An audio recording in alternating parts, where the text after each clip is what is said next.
Oh, it's going to be a really important visit, very significant trip by the US President Joe Biden, but also one that comes with extraordinary security risks.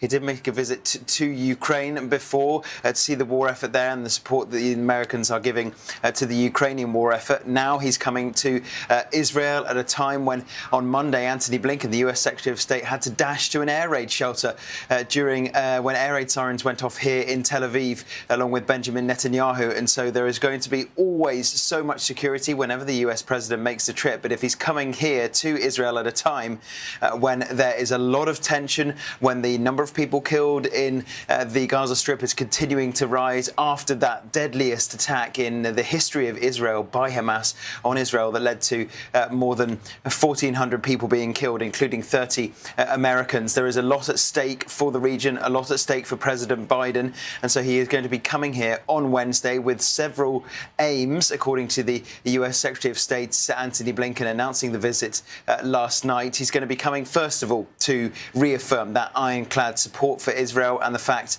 that the US will always be committed to Israel's security. He will also be going to hear about that ground offensive, as you mentioned, Israel's long-awaited, widely expected response on the ground in Gaza to the Hamas attack. And Israel has said that it's going to tell President Biden how it's going to go about that ground offensive, trying to minimise civilian casualties. So he's going to learn more about that and the humanitarian crisis as well. But we know that the US isn't going anywhere, to use the words of Antony Blinken. 2 US aircraft carriers are in the region. 2 US military transport planes landed here in Israel last night. Some 2,000 soldiers are on standby for possible non-combat role. US soldiers already deployed around Europe.